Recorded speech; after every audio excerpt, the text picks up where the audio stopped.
أعزائي المشاهدين، مساء الخير، أهلا بكم معنا من داخل محافظة مطروح. نحن الآن نرى تطور كبير على الأرض. استراتيجية مصر 2030 تتحقق بشكل واقعي هنا في محافظة مطروح، ثاني أكبر محافظة على مستوى مصر. تنمية عمرانية، تنمية شاملة، تنمية مستدامة. لنا لقاء خاص اليوم مع محافظ الإقليم سيادة اللواء أركان حرب خالد شعيب محافظ الإقليم. تابعونا وهذه الحلقة الخاصة.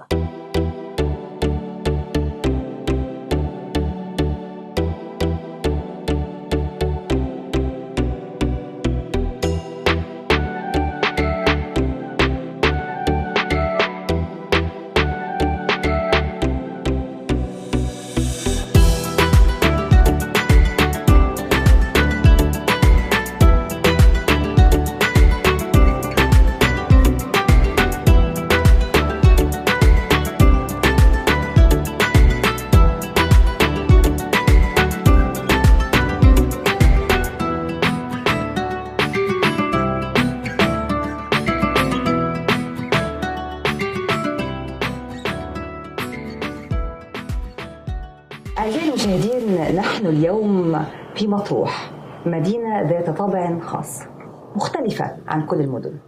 نحن نتحدث عن تحقيق التنمية المستدامة، نتحدث عن الجمهورية الجديدة بحق على أرض الواقع، نتحدث عن الجدية، عن الإنجاز، عن العمل الدؤوب، عن التفاعل، عن سرعة الأداء، عن تحقيق استراتيجية مصر 2030 و2052 بخطى ثابتة. النهاردة لنا لقاء خاص مع محافظ الإقليم، مع معالي الوزير اللواء خالد شعيب. أهلا بحضرتك. أهلا بيكي وبرحب بيكي على أرض محافظة مطروح ودايما مشرفانا ومنورانا في المحافظة. الحقيقة أنا بداية أحب أهني حضرتك على تجديد الثقة مرة أخرى من القيادة السياسية، وده دليل على مدى النجاحات اللي موجودة على أرض الواقع. فكل التهاني والتقدير لحضرتك. شكرا جزيلا، شاكرين، كتر خير. معالي الوزير، يمكن النهارده أول لما ندخل مطروح بنلاقي فيه شغل كتير جدا. هناك فكر بيتحقق على أرض الواقع، بنرى مشاريع مختلفة، بنرى تنمية حقيقية، وأيضا ضمن المبادرة الرئاسية لبناء الإنسان الجديد. نعم. إذن نحن الآن في مرحلة التغيير اللي بيعود في النهاية على المواطن. نعم. هذا التغيير في هذا المجتمع المختلف فئاته، سواء من بدوي لمدني لسياحي لاستثماري، يعني طبيعة مختلفة. فلسفة هذا التغيير وكيف نخطو بخطى ثابتة لتحقيق هذا التغيير لبناء الإنسان الجديد وفقا لمبادرة الرئيس عبد الفتاح السيسي. يعني طبعا في البداية يعني أحب أتوجه بالشكر للقيادة السياسية على اهتمامها فعلا البالغ وبالساحل الشمالي الغربي، بمحافظة مطروح، بالصحراء الغربية، لأن فعلا يعني وده شايفينه ولامسينه من كل حجم المشروعات القومية التي أقيمت على أرض محافظة مطروح. نشكر سيادته برضه على رعايته الكريمة للمبادرة بداية جديدة لبناء الإنسان، وده جاي في إطار المشروعات القومية للتنمية البشرية. وطبعا ده يعني فعلا هام جدا، لان كله بيصب في مصلحه المواطن ومصلحه الانسان وبناء انسان فعلا قادر على العطاء وقادر على حب بلده وشغل في بلده وانتاج في بلده. والنهايه كله بنوفر حياه كريمه للمواطن. ده المحصله بتاعته. يمكن احنا برضه من خلال هذه المبادره يعني بدايه جديده لبناء الانسان، يمكن اعلناها هنا، بدانا بيها يوم 17 سبتمبر بعد ما دوله رئيس الوزراء اعلنها في العاصمه الاداريه الجديده واطلقها المبادره برعايه كريمه من سياده رئيس الجمهوريه. احنا برضه بدانا بيها الحمد لله هنا وشغالين فيها جميع الاتجاهات. بمعنى احنا اطلقنا المبادره 17 سبتمبر وطبعا لمده 100 يوم. بتطلع دلوقتي قوافل فيها خدمات متنوعة، حوالي 30 سيارة من جميع مديريات الخدمات الموجودة عندنا، بتشمل الصحه، بتشمل الطب البيطري، بتشمل التضامن الاجتماعي، بتشمل الشباب والرياضه، بتشمل الاحوال المدنيه، بتشمل الشهر العقاري، البريد المصري، شركه الميه. كل دول مشتركين معانا في القافله وبنطلع بيها اسبوعيا. يمكن واخدين بدأنا باتجاه المدن الغرب الاول، النجيله وبراني خلصناهم، وان شاء الله يوم الاربعاء القادم رايحين السلوم، وبنعلن عن المبادره قبلها والناس تستعد ليها، وبنروح ان طبعا يعني نقدم كل يعني بننقل الخدمه لمكان اقامه المواطن. يعني احنا بنسهل على المواطن، يعني احنا بنروح له دلوقتي، لان انا بتكلم على طبيعه مطروح متشعبه وتجمعات صحراويه متفرقه بالظبط، فمساحات شاسعه الحقيقه. بالظبط، وعشان كده فعلا احنا بنوصل لغايه الاماكن ديت سواء قرى او النجوع او الصحراء، ومعانا عربات متنقله، خدمه متنقله، يعني الطب البيطري معانا عيادات متنقله تطلع لغايه تأدي خدمه في مكان تواجدهم، في اي مكان، في صحراء، في تجمع، في قريه، ايا كان. معانا برضه عيادات طبيه من مديريه الصحه، ومعاهم الصيدليه بتاعتهم بصرف العلاج بتاعهم، معاهم كمان تحاليل، بيعملوا تحاليل. ففعلا يعني وانا شايف الحمد لله ان هي مأديه يا اخي، يعني عمل كويس جدا جدا لاهالينا وبيستفيدوا منه فعلا. واحنا انا شفته بنفسي ولمسته وشفت مدى يعني رضا الناس انك انت قاعد في بيتك وفي مكانك وعلى ارضك والخدمه جايه لحد عندك. شوف لما النهارده بعمل له مثلا بطاقه رقم قومي، بعملها له يروح هناك عربيه موجوده معانا والاحوال المدنيه موجوده ويعمل له رقم قومي، شهاده ميلاد، يستخرج شهاده ميلاد، بطاقه الخدمات المتكامله، البطاقات اللي هي تكافل الكرامه بناخدها معانا لكل قريه احنا رايحينها، بناخد المختصين وطلع لهم واحنا نوزعها عليهم هناك. يعني الدوله كلها بتتحرك بالظبط كده، وبنشجع الناس طبعا، وبتوع محو الاميه برضه بنشجعهم. الشباب الرياضه بيعمل شويه انشطه واحنا موجودين هناك، ومباريات كده بين الناس ونوزع عليهم هدايا فالحمد لله عامله شغل كويس جدا جدا. ده الجزء اللي خاص بيه المبادره، وبالجزء الخدمات المتنوعه اللي احنا بنقدمها. انما بنيجي بقى على المستوى العام ان شاء الله زي ما احنا شايفين كده الحمد لله، يعني الدوله في اتجاهاتها في ظل الجمهوريه الجديده ان احنا فعلا عايزين نخلي بناء انسان مصري قادر على العطاء لبلده وفاهم ويقدر يخدم نفسه ويخدم بلده. النهارده الحمد لله المشروعات القوميه دي اللي احنا شايفينها، ما دي بتخلق فرص عمل للشباب بسم الله ما شاء الله دي جدا طبعا. ويمكن احنا على مستوى مطروح يعني ده يعني لو اتكلمنا في عدد من القطاعات الموجوده عندنا، يعني لو اتكلمنا مثلا في مجال الصحه احنا مهتمين جدا طبعا بالمستشفيات عندنا، رفع كفاءتها، مشاكلها بنحلها اول باول، المحافظه بالدعم، وزاره الصحه متعاونه معانا جدا جدا، المشاركه المجتمعيه شغالين كويس جدا معانا في الاتجاه دوت. بالاضافه ان احنا ان شاء الله داخلين المرحله الثانيه للتامين الصحي الشامل. ده حاجه حلوه جدا جدا جدا. ده خلينا نشتغل بقى على مستشفيات القطاع العام هنا في مطروح. داخلين ان شاء الله عندنا سبع مستشفيات داخلين وحوالي 41 وحده صحيه داخلين باذن الله في المرحله الثانيه للتامين الصحي الشامل. وطبعا دي حاجه كويسه جدا جدا لان دي فعلا يعني هتقدم خدمه طبيه للمواطن في اي مكان، وهي مش مربوط بقى انه في مستشفى معينه او في مكان معين او يروح يجيب من هنا او يجاوب من التامين الصحي او لا خلاص هو وبعدين نروح اسكندريه بقى عشان يعني بالظبط. يعني انا ودي كانت مشاكلنا، كنا اتكلمنا قبل كده ايوه العدد الكوادر الطبيه اللي موجوده هنا في محافظه مطروح ممكن ما تبقاش بالعدد الكافي. بالظبط، دي مشكلتنا اساسا المواد البشريه. يعني الحمد لله مستشفياتنا كويسه جدا، عندنا اجهزه طبيه كويسه جدا وحديثه وكل حاجه. يمكن مشكله اللي بنعاني منه بس هو المواد البشريه او نقص الاطباء. دي هي عامله لنا مشكله.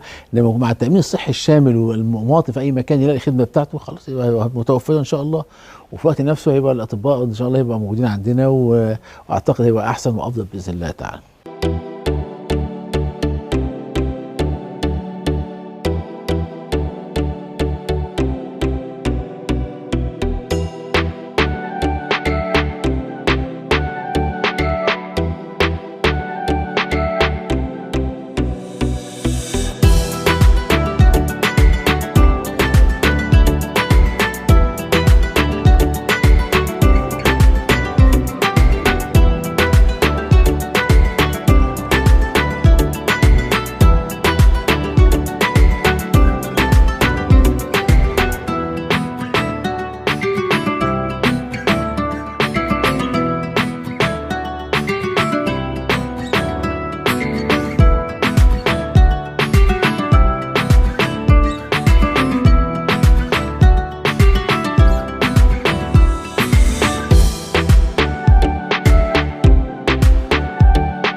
لما بقول جناح حي التنميه هي دايما بتبقى الصحه والتعليم. بالظبط كده. لو جينا كلمه عن ناحيه التعليم، ايوه، يمكن احنا الحمد لله يمكن السنه دي بس مدخلين 17 مدرسه جديده، انشاء جديد، ده غير غير الصيانه وغير رفع الكفاءه. وان شاء الله عندنا دلوقتي مدارس في مصر، وده في كل المراكز. وفي مرسى مطروح احنا عندنا دلوقتي مدرستين كبار جدا جدا ان شاء الله نفتحهم قريب. يعني مدرسه واخده من حضانه لحد ثانوي بنين، ومدرسه ثانيه تعليم اساسي ابتدائي لغايه اعدادي بنات. وحاليا بيتفرشوا بيجهزوا دلوقتي ان شاء الله، ويمكن ان شاء الله يعني وزير التربيه والتعليم ورئيس التربيه والتعليم يشرفونا ان شاء الله في افتتاحهم باذن الله تعالى. والمدارس بقى اللي موجوده في القطاعات الصحراويه، مدرسه الفصل الواحد او اليوم الفصل الواحد وتعليم مجتمعي، وسيادتك يعني كنت معانا قبل كده وحضرتي معانا كذا مره وشفتيهم وفي وسط الصحراء وازاي بيتعلموا، وانت كنت يعني مبهره بيهم وكنت يعني حقيقه. فاحنا بنهتم طبعا بالتعليم المجتمعي. ليه؟ لان طبعا انت عارفه زي ما انت حضرتك قلت كده احنا مساحات شاسعه وفي وسط الصحراء وبعيد جدا، وبعدين مش معقول هتعملي مدرسه لعدد بسيط قد كده، ومحتاج مباني ومحتاج مدرسين فبنهتم بالتعليم المجتمعي عشان برضه ما نضيعش عليهم الفرصه. طبعا. فده مهتم بيه جدا جدا. وتسريب التعليم برضه، انا بتكلم على التسرب. وعدم اتكلمت قبل كده على جزئيه التسريب التعليم بالذات بالنسبه للبنات. بالظبط كده، ده بنهتم بيه جدا جدا. و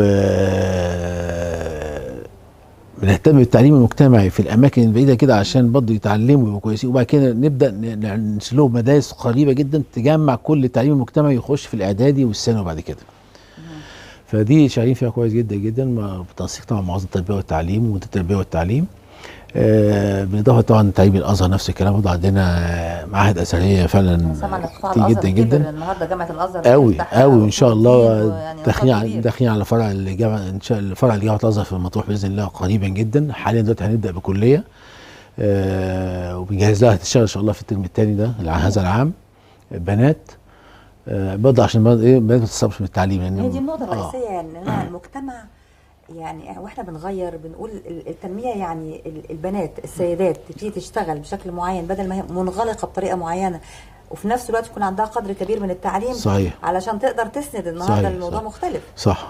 وده حضرتك زي اللي بتقوليه ده فعلا انا لمسته.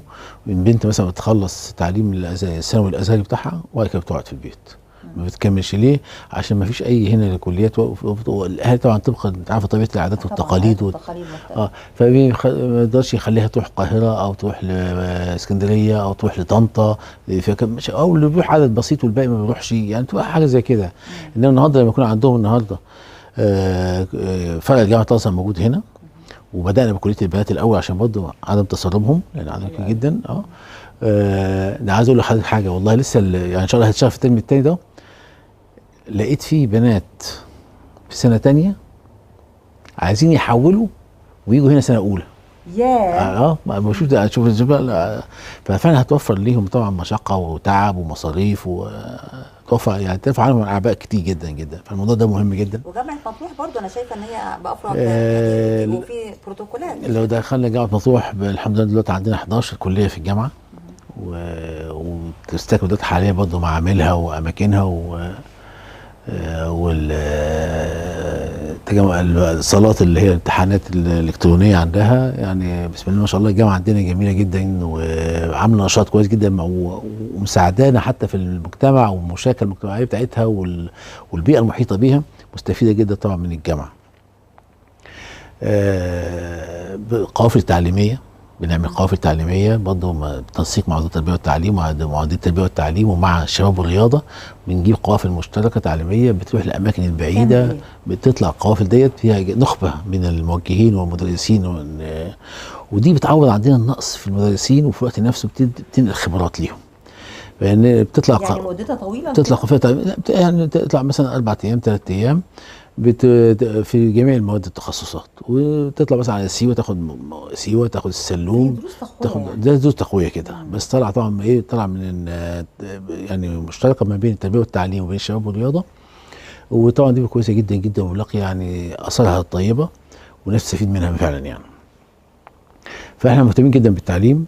وعندنا بصراحه يعني انا بشكر كل اهالي مطروح، يعني عندهم اهتمام بالتعليم بالغ فوق ما تتصوري. واي مشكله في التعليم يتصلوا بينا واصلي وعايزين ممكن يجيب لك المشكله ويجيب لك حلها كمان معاه. ده انا حضرت حاجه بقى يعني بنفس السياق في احد التجمعات اللي رحناها، ان كان في مدرس ومدرسه قاعدين في التجمع الصحراوي في الجعاره. في الجعاره هناك. وبعدين هو مش من اهل البلد، فقد ايه اهل البلد بيحاولوا ان هم بالرغم من الفقر اللي هم فيه الا ان هم بيحاولوا ان هم يساعدوهم بكل الطرق عشان يفضلوا موجودين، عشان يفضلوا يعلموا اولادهم.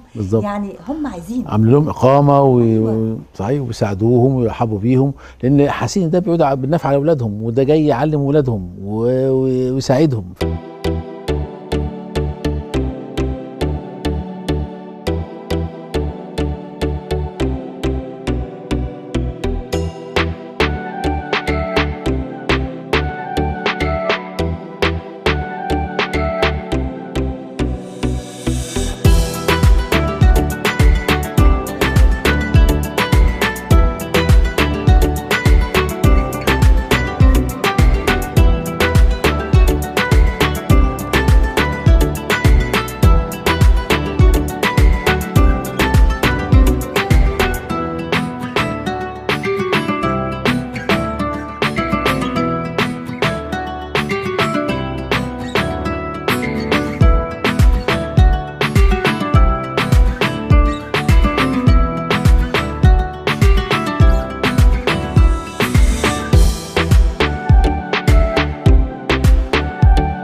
مبادرة بناء الإنسان الجديد. أيوة. دي هتلاقي استقبال جيد وقبول جيد، وهنبتدي نشتغل على الإنسان المطروحي بصفة عامة من كافة القبائل هيتغير. صحيح. هذا التغير في ظل التغير اللي موجود، لأن احنا بنقول بناء مصر الجديدة، بناء الجمهورية الجديدة، احنا شايفين تطوير كبير جدا. يعني يمكن المراحل المختلفة لما قلنا استراتيجية مصر 2052 في التنمية العمرانية، خلصنا المرحلة الأولى اسكندرية العالمين، دخلنا اسكندرية الضبع وبعدين ضبعة، وبعدين دخلنا دلوقتي على مطروح. ففي تنفيذ صح. حقيقي للمشروعات اللي موجودة على أرض الواقع النهاردة، واحنا شايفين ماشيين على الكورنيش النهاردة. طيب. كله تطويرات. كلمنا عن التطور اللي حاصل او المشاريع اللي حاصله دلوقتي. طبعا بفضل الله سبحانه وتعالى احنا شايفين ان كل المشروعات اللي بتتم دلوقتي شفنا طريق اسكندريه مطروح، وشفنا التوسعات اللي فيه، وشفنا يعني بسم الله الطريق بقى هاي واي، حاجه جميله جدا. الناس كانت زمان يعني يستبعد المشوار ويقول المشوار بعيد، دلوقتي ما عادش بعيد عليهم، طرق نظيفه وجميله وعليها خدماتها كويسه وكل حاجه موجوده فيها. وكانت طبعا الحمد لله وصلت لغايه الكيلو 20، وبعدين وصلت الكيلو 8 عندنا. وبعدين يعني بفضل اهتمام القياده السياسيه وتوجيهاته ان رفع كفاءه وتطوير 100 كيلو متر طرق داخل مدينه مرسى مطروح. جميل. فدي طبعا خدنا فيها الاماكن، كل الشوارع الرئيسيه عندنا، شغل القواتلي والجلاء والكورنيش وكل الشوارع الرئيسيه وبعض الشوارع الفرعيه، ودي شغالين فيها حاليا دلوقتي. وبعد كده برضه توجيهات القياده السياسيه بتطوير كورنيش مرسى مطروح المدينه، وده شغالين فيه. يمكن حضرتك لو شفت دلوقتي هتلاقي الشغل بسم الله ما شاء الله على قدم وساق، سريع جدا. يعني ما احنا شديدة يعني. ده احنا استاذنا قلنا بس ناخد بص في الصيف بس لغايه 30/9. يوم 1/10 كانت كل الناس نازله والشغل شغال، وزي ما حضرتك شايفه دلوقتي على الكورنيش ان شاء الله بتعمل حاجه حضاريه لمرسى مطروح فعلا، يعني الواحد يتباهى بيها بكره وبعده، وتتماشى مع اللي بيحصل في الساحل الشمالي والتطوير اللي بيحصل في كل سواء في العالمين الجديده، في راس الحكمه ان شاء الله قريب. فده كل ده تطوير هيتماشى معاها، تبقى حاجه كويسه جدا، وكل ده مفيد لاهالينا في مرسى مطروح والشباب وفرص العمل والحضاره، يعني تبقى حاجه كويسه جدا جدا ان شاء الله. النهارده الكورنيش دوت هيبقى الشارع اللي على الكورنيش هيبقى اتجاهين، كل اتجاه 3 حارات. 3 حارات. يعني احنا هندخل على البحر شويه، يعني زي فكره اسكندريه لما هي بالظبط فكره اسكندريه بالظبط. ان شاء الله هتكون فكره اسكندريه. هيتعمل ممشى بعد كده هيتعمل الألسنة زي ما حضرتك شايفة كده، بصيت عليها دلوقتي بتوسع، والعرض بتاعها بيكبر، وتعمل عليها حاجات كويسه جدا ان شاء الله. في حوالي كافتريات، في اماكن انتظار سيارات تسع حتى 300 سياره، في حوالي 40 كشك، كل كشك 2 في 2 متر برضه للشباب يستفيدوا بيهم، في 17 كافتريا هتتعمل، وكل ده دون حجب للبحر. ودي كان دي بقى النقطه لا دي كانت توجيهات القياده السياسيه، سياده الرئيس بنفسه يعني كانت توجيهات مفيش حجب. لان احلى حاجه في مطروح هو ده الاسد، هو ده الاستثمار. انا بقول لحضرتك احنا يمكن احكي قصه كده لما صعدنا الموقف الاول قبل التطوير واتعرض على القياده السياسيه، فشاف المنظر قال ازاي في تعدي على البحر كده، في تعدي على حمل البحر، وكان تحقيق والله. وبعدين طبعا احنا نقلنا الصوره ان الحاجات الموجوده كلها فك وتركيب، وكلها مع تخص المحافظه ومجلس المدينه وبعض الجهات يعني، والمحافظه على اتم استعداد لاي قرار يخص التطوير. احنا عايزين تطوير، احنا عايزين تطوير وجمال، فطبعا كان على طول جالنا تصديق والحمد لله، ودلوقتي شغالين كويس جدا جدا. الكورنيش دلوقتي بيتطور، تطوير هيبقى حضاري، تطوير كويس جدا، الناس كلها هتستفيد منه. هينقل مطروح ومصر مطروح نقله كبيره جدا جدا للامام، والناس هتستفيد. طرق 100 كيلو متر طرق، يعني واخده كل طرق لغايه عجيبه لغايه عجيبه عجيبه والقصر، وكل ده داخل معانا باذن الله تعالى. يعني على امتى كده؟ احنا شغالين حاليا دلوقتي، شغالين يعني على الصيف ممكن ان شاء الله. هم ان شاء الله بالنسبه لتطوير الكورنيش هم واخدين يعني موعديننا على الصيف الجاي يكونوا مخلصين ان شاء الله. وهم فعلا حقيقه يعني تعب الهيئه الهندسيه وشغلها وشركاتها بصراحه، يعني اي شركات بتشتغل معاهم تحت اشراف الهيئه الهندسيه يكون شغل دقيق وسريع وذات يعني جوده عاليه جدا. فان شاء الله نتوقع باذن الله يكون على الصيف باذن الله، لان حتى ناس مشتاقه برضه عايزه تعرف يعني. لا اصل احنا مطروح دي احلى حته في الدنيا، بحر مطروح وجماله يعني صحيح. مصر كلها بتيجي يعني. لا وبرضه الدخل الاساسي بتاع الشباب والناس يعني بيجي في الصيف في الموسم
يعني واحنا بنحافظ على بنطور، الا ان سياده الرئيس دايما بيؤكد على فكره الهويه والحفاظ على الهويه وهويه البيئه والحفاظ على العادات والتقاليد. صحيح. لان انا النهارده مش بعمل اي تطوير، لكن وفقا لطبيعه المحافظه نفسها. مظبوط.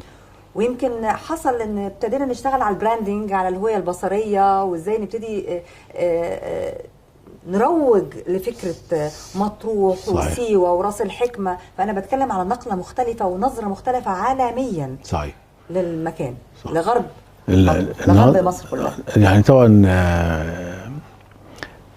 يمكن نقول لما جه سياده الرئيس بخصوص سيوه، فقال عايزين نحط سيوه على خريطه السياحه العالميه مع الحفاظ على البيئه الطبيعيه لها. وده اللي احنا شغالين عليه، الحفاظ على البيئه الطبيعيه لها. يمكن معانا جهاز التنسيق الحضاري مشترك معانا في سيوه دلوقتي حاليا، وبنرجع سيوه فعلا لاصلها وبشكل حضاري وتنسيق حضاري لجميع الواجهات للميادين. وشغالين خلصنا مرحله اولى وشغالين في المرحله الثانيه حاليا في سيوه. ويمكن عندنا ان شاء الله مؤتمر قريب مع دوله رئيس الوزراء بخصوص برضه تطوير سيوه وشوارعها ومداخلها ومخارجها بالاضافه طبعا لتوجيهات الايجاد بخصوص تطوير مداخل العواصم. لا على الطبيعه بتاعتها، مع الحفاظ على الطبيعه او البيئه الطبيعيه لها، وده اللي احنا شغالين عليه. برضه احنا عملنا الهويه البصريه هنا لمطروح، وكان يمكن دي كان بالدراسه مع الاكاديميه البحريه فرع العلمين، مشكورين في الدراسه بتاعتهم، كانت حاجه كويسه جدا. وعملنا الهويه البصريه للمطروح عموما، وبعد كده مركز عملنا له الهويه بتاعته بما يتلائم مع ظروف هذا المركز والطبيعه بتاعته والبيئه بتاعته شكلها ايه. وده يعني ان شاء الله هنراعيه بقى في اللي جاي بقى، كل ما هو يستجد هنراعي فيه الهويه البصريه اللي احنا عملناها ديت للمركز او للمحافظه عموما يعني ان شاء الله بكره نوصل لمستوى ان شاء الله يبقى التاكسي عليه الهويه البصريه، الجداريات ما هو عليها الهويه البصريه. انا عندي الدنيا بكر، فالدنيا يعني ممكن اشتغل فيها زي ما انا عايز بالظبط كده، واحط لها مش حاجه مثلا مبنيه هبتدي اهدها لا، ده انا بالعكس، ده انا عندي المساحه وعندي الفكر وعندي الاراده بالزبط. وعندي الامكانيات وتوفير الميزانيه، ودي اهم حاجه، العنوان الكبير بتاعنا. لا والله يعني الدوله لا تبخل علينا حقيقه، واحنا بنحاول برضه، احنا من المحافظه بنحاول ان احنا نحسن مواردنا الذاتيه عشان برضه نقدر نصرف على اهلنا وناسنا ومطالبهم. فالحمد لله يعني الامور ان شاء الله كل الاحسن والافضل، واللي انا شايفه كده طبعا الحمد لله. يعني الواحد بيشوف نفسه من سنه قبل اللي فاتت غير السنه اللي فاتت غير السنه دي غير السنه الجايه اللي جايه ان شاء الله، كل مدى بيشوف في تقدم وفي احسن واحسن واحسن ان شاء الله. انا النهارده بتكلم على مركز يعني مركز التجاره العالميه هيكون النهارده في السلوم، انا بتكلم على الاقتصاد الاخضر في النجيله، بتكلم على كل شيء او كل الجولز، الميلينيوم جولز، كل الاهداف الخاصه بالامم المتحده كلها تنطبق في سيوه النهارده. صحيح. يعني اي حاجه احنا عايزين نحققها للمواطن، للسكان، للبيئه، كل ده بنشتغل عليه. صح.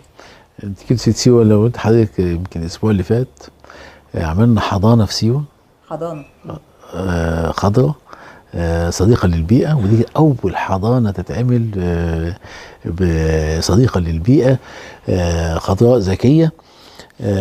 يمكن كان يعني القائمين على هذا العمل كانوا بيهدوا السيده وزيره التضامن الاجتماعي شهاده بهذا الموضوع. فدي حاجه كويسه جدا طبعا، لان معمول الحضانه كلها بالكامل من البيئه، ما فيش حاجه ما فيهاش بقى لا حاجات ولا حديد ولا كله من البيئه، وهو داخل البيئه. حاجه كويسه جدا جدا حقيقه، يعني انا رحت شفتها بنفسي، يعني حاجه جميله قوي. الحقيقه سيوه دايما بتبقى يعني طبيعه سيوه والحفاظ على استخدام الاخشاب، الزيتون، اخشاب المشب، كلها منها فيها بنتكلم على صديقه البيئه، بنتكلم على حتى الكاريتا اللي موجوده. صحيح. يعني السياح بيبقوا منبهرين بهذه الحياه، فعلا بيحبوها. شوف الناس بيجي لها منين، من اخر البلاد، طاقه كبيره، ملح يعني صح. كلها يعني كلها طاقات ايجابيه، وكلها طاقه ايجابيه الحقيقه. صح. لا الحمد لله. حضرتك النهارده كل المشروعات اللي بتتم دلوقتي على ارض محافظه مطروح حقيقه يعني عايده بدافع العالم. النهارده شوف النهارده في الضبعه، محطه نوويه في الضبعه، بسم الله ما شاء الله، النهارده فوق 30,000 عامل، ومن كلهم بقى من مطروح والوادي والدلتا والصعيد، كل ده شغال بسم الله ما شاء الله، ورفعت المستوى المعيشي لكل اهل الضبعه الموجودين حاليا دلوقتي. راس الحكمه لسه بقول بسم الله ما شاء الله بالنهي دوت وبتاع، اتفرج على العمران اللي فيها وعلى رفع مستوى الناس، وبدا الناس تستعد. العماله اللي هتشتغل، ما هي دي بقول لك، ما ده اللي قصدي عليه، يعني خدت فرص عمل، وفي الوقت نفسه عملت ان النهارده عشان يسكن العمال دول وياكلهم ويشربهم، ما ده كل فرص عمل بتفتح للناس يعني. طبعا بتعمل دلوقتي مطار لمدينه راس الحكمه الجديده، حاجه تبقى يعني دي بقى ده شو بقى حضرتك، ايوه شو بقى حجم السياحه ان شاء الله هيجي لنا شكله ايه، ولما يجي السائح هنا بيصرف ايه وبيقعد ازاي وفين وبتاع. فكل دي حاجات كويسه ان شاء الله طبعا، يعني من مصادر الدخل القومي طبعا. السياحه دي مهمه جدا بالنسبه لنا، في وقت نفسه بتفتح بيوت ناس، بتخلق فرص عمل لكل الناس، بتاع الفندق وبتاع سواق التاكسي واللي شغال في المطاعم واللي شغال، كل ده بيستفيد طبعا، وبيعود ينفع على كل خلينا نقول برضو يعني مصادر الطاقه النهارده، هل برضو راس الحكمه والاماكن المختلفه هنشتغل على الطاقه الشمسيه، هنشتغل على الهيدروجين الاخضر، يعني هنشتغل بالفكره دي على تعميم كل المناطق المختلفه ان شاء الله باذن الله تعالى. يمكن احنا عندنا خصصنا حوالي 700 فدان ما بين النجيله وبراني، دي خاصه بالهيدروجين الاخضر ان شاء الله. وطبعا دي حاجه كويسه جدا ونستفيد منها. واللي جاي كله كده الحمد لله، يعني كله بيحاول دلوقتي نخش مع مشروعات الذكاء الخضراء بحيث يبقى ايه صديق للبيئه، ما فيش بقى ما فيش تلويث للبيئه، ما فيش بقى الغازات ولا ثاني اكسيد الكربون. واخده جايزه في الموضوع. احنا خدنا جايزه طبعا في المره اللي فاتت، وان شاء الله ربنا يكرمنا في المره الجايه باذن الله تعالى. احنا عندنا كذا مشروع برضه في مشروعات الذكاء الخضراء مع وزاره التخطيط، وان شاء الله يكون لينا نصيب فيها لان مشروعات كويسه. واهم حاجه في المشروعات ان خلي الشباب هو اللي بيفكر. مين اللي قدم المشروعات دي؟ الشباب وشركات وقطاع خاص وقطاع، يعني كل الناس المشتركه كل واحد بيقدم المشروع. اذا فالفكر انتشر. كلمه المشروعات الذكيه الخضراء بدات تنتشر، بدا يعرف يعني ايه صديق للبيئه، بدا يعني ايه ان احنا ما نلوثش الجو، يعني ايه ما نطلعش ثاني اكسيد الكربون، يعني ايه ما نطلعش. فدي حاجه كويسه جدا جدا طبعا. فانا يعني الشباب فعلا هو مفتاح كل حاجه.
الشباب لما بيلاقي الفكر وبيلاقي الإرادة وبيلاقي الحاجة قدامه بيقدر ان هو ياخد الخطوة الجادة، بيبقى مطمن حاسس بالأمان. صح. ويمكن ده اللي خلينا نقول برضو ان إلى جانب هذه المشروعات المختلفة على في كل قطاعات مطروح، من أول ميناء جرجوب لغاية العالمين، مشروعات مختلفة بتوفر فرص عمل للشباب.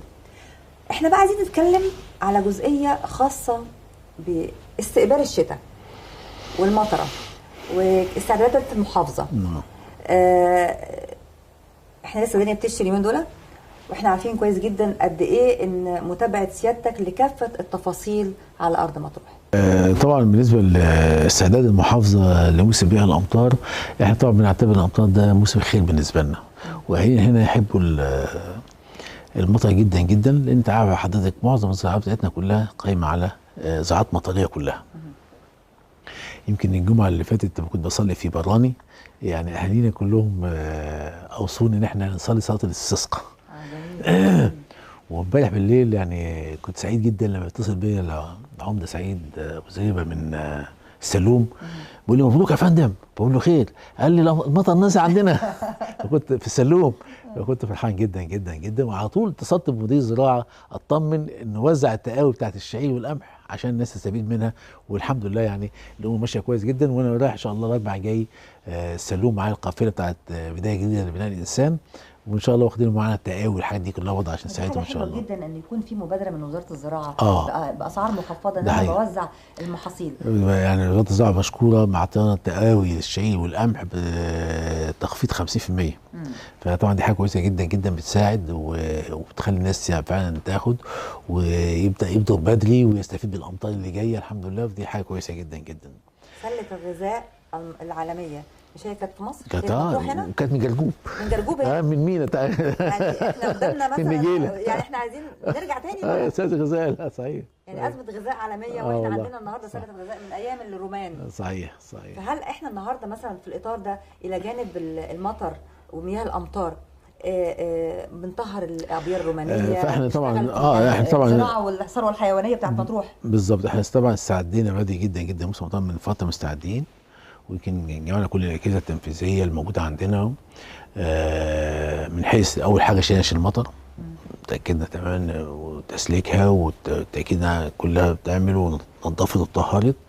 احنا بقى قبل موسم المطر كله جاهزين بقى من خلال ابار، نتوسع في انشاء ابار لحصاد مياه الامطار، خزانات لحصاد مياه الامطار، لان ده كله بيفيد اهالينا في الزراعه وفي الثروه الحيوانيه، وفي وقت ما بيخلص الشتاء وفي الصيف بيستفيدوا برضه بالمياه الموجوده فيهم. فطبعا عملنا ابار انشاء جديد، خزانات، عملنا تطهير وصيانه للابار الرومانيه، فده شغالين عليه كويس من فتره يعني، والحمد لله. عملنا تطهير لكل مخارات السيول عشان برضه عشان دي مهمه جدا جدا. وكل هل تم ازاله الابنيه اللي عليها كلها؟ كل ما هو في اتجاه السيل بنشيله، لان هو السيل كده يقول لك سيبني في حالي واسيبك في حالك. انما لو حطيت له حاجه في النص ممكن يتفرع يمين ويتفرع شمال، هيبوظ لك الدنيا كلها. انما ياخد طريقه لغايه لما يوصل لغايه الميه او البحر. فاحنا طبعا بنحاول نستفيد طبعا تجميع مياه الامطار دي من خلال الابار النشو، ومن خلال الابار الرومانيه، ومن خلال خزانات الميه، بنستفيد بيها طبعا، ودي متوسعين فيها كويس جدا جدا. وحقيقه برضه معانا مشاركه مجتمعيه في الموضوع ده كويس جدا معانا، حقيقه شغالين معانا كويس جدا. دي منظمات المجتمع المدني ككل يعني مساهمات في حته البيئه النشو بالذات. دي حقيقه شغاله معانا كلها، كل منظمات المجتمع المدني. يمكن اخيرا النهارده من الصبح كان معايا مؤتمر النهارده مع شركات البترول اللي عامله على ارض مطروح، عاملين شغل كويس جدا برضه. فعلا شركات البترول النهارده خدمه مجتمعيه كبيره جدا. النهارده بقدم مننا 50 بير النهارده، وحوالي 10 خزانات 300 متر مكعب، و18 22 بير للمراعي بس. فيعني حلو قوي. ده مهم جدا، وده الحمد لله يعني حاجه كويسه جدا. فاحنا مستعدين ان شاء الله لموسم المطر. يمكن احنا بدات الموسم يمكن اول امس كان في عندنا هنا برق ورعد ومطر شديد جدا جدا، وحبيت بقى يعني ايه بالونه اختبار لشركه الميه ومجالس المدن، وقعدنا في مركز السيطره ونتابعهم. الحمد لله يعني عدت على خير، وفي وقت قليل جدا كان كلهم منتشرين في اماكن تجمعات مياه الامطار، وبدا يسحبوا الميه الموجوده في اماكن تجمعها. الشنايش كلها كانت متطهره، الميه بتجري ما فيش مشكله فيها خالص. فالحمد لله يعني نتمنى ان شاء الله يكون موسم خير باذن الله. الحقيقه يعني موجود في كل نقطه في مطروح، يعني ما فيش يوم او على مدار اليوم يعني ال 24 ساعه فيها حاجات كتير جدا يعني. الحمد لله. اكيد يعني الاداره ورا سيادتك بتبقى مرهقه جدا في التفاصيل، كافه التفاصيل والله يعني مستمر مع كل المواطنين يعني من السلوم لمطروح والله يعني انا طبعا اول حاجه بشكر كل زمايلي من الاجهزه التنفيذيه الموجودين معانا في كل سواء مجالس المدن، الحمايه المدنيه، الصحه، شركه الميه، صرف الصحي، كل بصراحه بشكرهم، لان طبعا الناس فعلا متكاتفين ومتعاونين جدا جدا. بشكر المواطنين نفسهم، لان المواطنين متواصلين معايا جدا، وكل مشكله او في اي حاجه على طول المواطن بيتصل يا بيا يا بإدارة الأزمات وعلى طريق التليفون اللي احنا حاطينه، أو بالشركة نفسها، وأنا بتابع بقى مع ده ومع ده ومع ده وده. كهرباء قطعت في الحته الفلانيه، في تجمعات مياه امطار في الحته الفلانيه، بنتابع مع الشركه. حقيقه ما حدش بيتاخر، والكل يعني بيقدم مجهوده، وان شاء الله يكون موسم السنه دي يكون موسم خير على كل اهالينا باذن الله تعالى ان شاء الله. يمكن احنا واحنا بنتكلم عن المياه والامطار فلازم نتطرق لجزئيه ازمه المياه اللي كانت موجوده في مطروح وتم حلها. يمكن كان في لقاء سابق كنا بنتكلم مزبوط. على افتتاح محطة تحلية جديدة مزبوط. وكان في هناك أزمة مياه، وقلت لي احنا كلها شهرين بالظبط ومش هيبقى في أزمة نهائي. دي حقيقة، وزي ما قلت لحضرتك ده الحمد لله النهارده اهو ما فيش الحمد لله مشاكل خالص عندنا في الميه دلوقتي خالص، لان احنا دخلنا محطة جديدة اسمها محطة جميلة 4، محطة تحلية مياه طاقتها الانتاجية 65,000 متر مكعب في اليوم، وقابلة للتوسعة حتى 130,000. فاحنا الحمد لله افتتحنا المرحله الاولى اللي هي 65,000 متر مكعب في الميه، ودي هي اللي حلت لنا المشكله. وفي الوقت نفسه بنمد شبكه مياه. دلوقتي المشكله برضه كانت الشبكه هنا من زمان قوي متهالكه، شبكه الميه نفسها، شبكه الميه دلوقتي برضه شغالين فيها دلوقتي بنجددها مع التطوير اللي بيحصل في الطرق حاليا دلوقتي كله مع بعض. فخلصنا الجزء الفد اللي هي جايه من ميه وصرف صحي مع بعض، ميه وصرف صحي. خلصنا الجزء، احنا دلوقتي في مرحله 3 الصرف الصحي، وبنهايتها هيبقى كده خلصنا الصرف الصحي مدينه مرسى مطروح كلها بالكامل. اخذنا الفده اللي جايه من اسكندريه مطروح ومدينا فيها شبكه الميه بتاعتنا، ودلوقتي ان شاء الله بعد ما الصيف خلص اهو هنبدا بادئين دلوقتي في الفده الثانيه اللي هي من مطروح لاسكندريه، توسعه ومد شبكات الميه فيها والصرف الصحي وكل حاجه.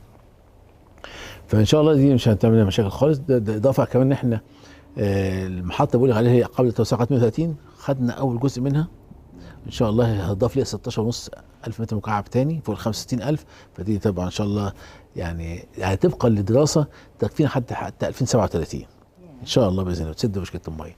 طبعا بالتعاون مع وزاره الاسكان والسيد وزير الاسكان وعضنا عليه حقيقه. ان شاء الله محطه كليوباترا كابتن 5000 ان شاء الله، يعني طلبنا توسعه بتاعتها لغايه 25,000 وتصدى عليها خلاص وتحطت لها الموازنه بتاعتها، فدي هتبقى حاجه كويسه جدا.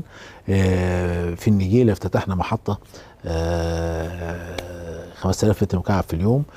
سلوم ان شاء الله نفس الكلام، في محطه تحليه جديده هتعمل ليها. فشغالين في كل في الاتجاه دوت، فان شاء الله باذن الله مش هيبقى عندنا يعني اي مشاكل في.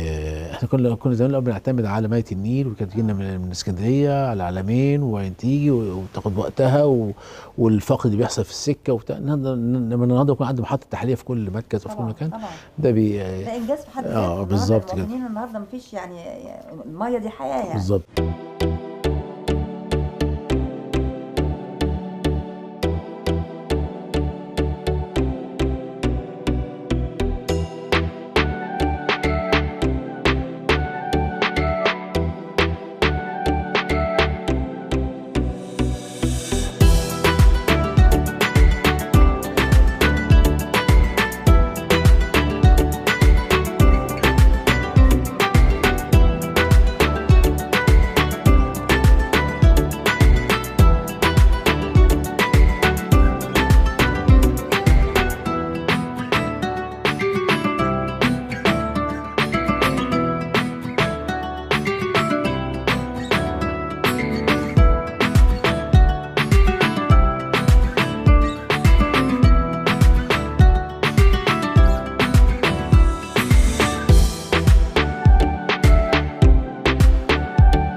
بنتكلم على المواطن المطروحي، المواطن السيوي، المواطن اللي عايش على ارض مطروح كلها يعني. نعم. مع الازمات الاقتصاديه اللي موجوده واللي الناس كلها بتعاني منها، وبنلاقي ان فكره الرقابه على كل شيء، بالذات السلع التموينيه، السلع الوقود وخلافه، الا ان احنا بنلاقي ان سيادتك او محافظه مطروح الموضوع بيبقى فيه مباشره مختلفه. ازاي تم السيطره على هذه الاسواق المختلفه، وفي نفس الوقت يعني حتى التسعيره للوقود وخلافه. نجاح المنظومه الاداريه التنفيذيه في هذا المجال حفاظا على سلامه المواطن. طبعا احنا في النهايه يهمنا المواطن حقيقه يعني، وتخفيف الاعباء على المواطن. فانا مثلا في رفع سعر المحروقات الاخير دوت، اخذنا وشفنا النسبه قد ايه ودرسناها كويس جدا جدا، وحطينا نسبه الزياده اللي حصلت بما يعني يتوافق ويناسب المواطن وصاحب السياره. ودي كانت حقيقه كويسه جدا جدا، الحمد لله عملناها، وكان في توافق جدا، والمواطنين ومن السائقين الاثنين مع بعض، فالحمد لله دي عدى على خير. لان اهالينا برضه بص، المواطن ما دام تقنعه وتقول له الحاجه صح وتفهمه بيحسن الدوله بضهره. بالظبط كده، ده حقيقه. وطبعا بشكر طبعا يعني مدير اداره المرور ومباحث المرور ومدير المواقف وكل دول كانوا معانا وشغالين معانا حقيقه. طبعا بشكر مديريه التموين، لان فعلا المهندسه هند عندنا يعني نشيطه جدا جدا، وفي حقيقه في كل مكان رايحه وجايه هنا وهنا وهنا. برضه ضبط الاسعار للخضار والسلع الغذائيه، برضه بالتعاون مع وزاره التموين حقيقه بنوفر السلع موجوده. بنحاول نكتر المعروض عشان يقلل السعر، والناس اللي رفع سعرها تقلله شويه. ودي هنا في مطروح الحمد لله ما نلاقيهاش كتير قوي يعني، الحمد لله هنا تجار الجمله والناس يعني متكاتفين مع بعض وكويسين جدا وفاهمين الموضوع، وبنقعد مع بعض ونتكلم مع بعض، وهم اصلا هم مواطنين واهلهم والموجودين معانا في المحافظ. فالحمد لله الحته دي احنا ما بنلاقيش فيها مشاكل باذن الله يعني، وماشيه كويس الحمد لله رب العالمين. وده خلينا نقول ان برضو التوافق بين سيادتك وبين كل القبائل المختلفة والمشايخ المختلفة في اجتماع مجلس القبائل، ده حقيقه. وفي التعاون يعني او التفاعل المباشر، فبيبقى اسبوعيا او شهريا بشكل منتظم، ده بيقلل برضو المشكلات او الازمات. ده حقيقه طبعا يعني فعلا يعني تواصلي معاهم، وهم الناس يعني ناس محترمين وخيرين ويحبوا اهليهم. يمكن اي مشكله على طول بنقعد معاهم. يعني انا جبتهم مره وقعدت معاهم وقلت لهم بصوا احنا يعني ما تكسبوش، سيبينا احنا برضه نحل مشكله اهالينا ومواطنين وبتاع، واللي يكسب يكسب هامش ربح بسيط وربنا هيبارك.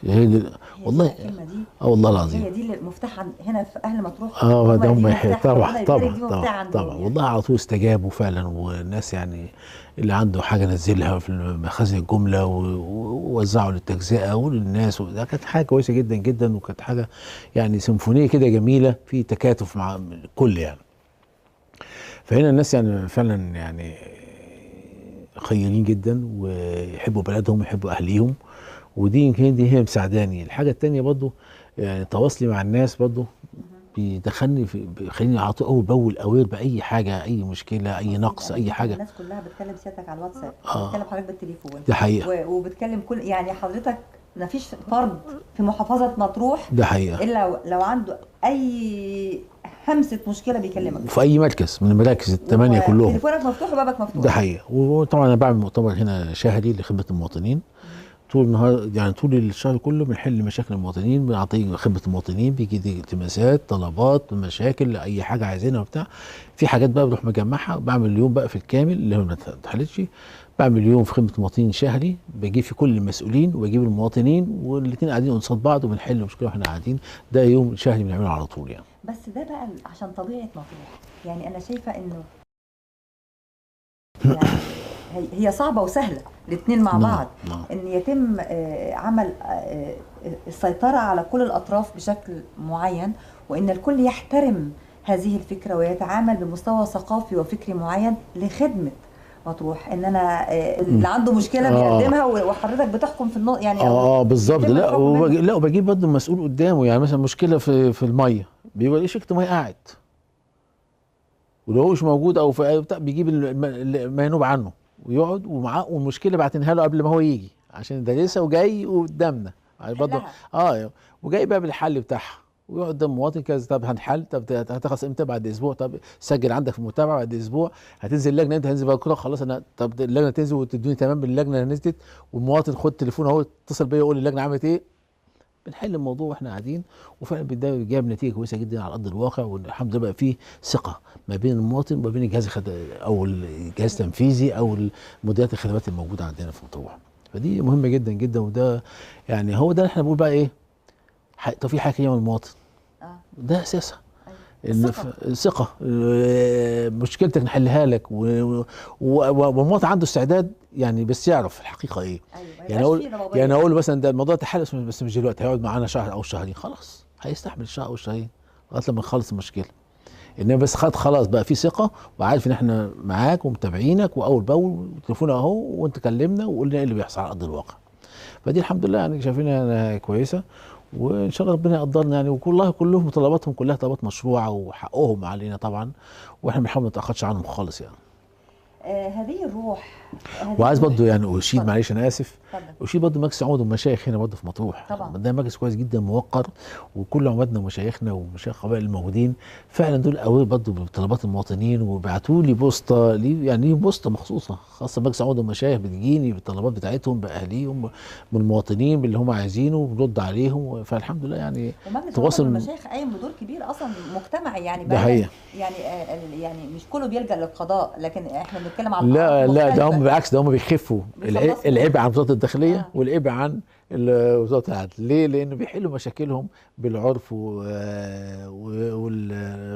وبجلس اللجان الشرعيه، ويقعدوا مع بعض ويحلوا وتخلص مشاكل. ده لو في حاجه ما تستعصى عليهم كلها خلاص بترجع بقى للقضاء او فالحمد لله. بس الحمد لله يعني كل الامور بتتحل قليل جدا.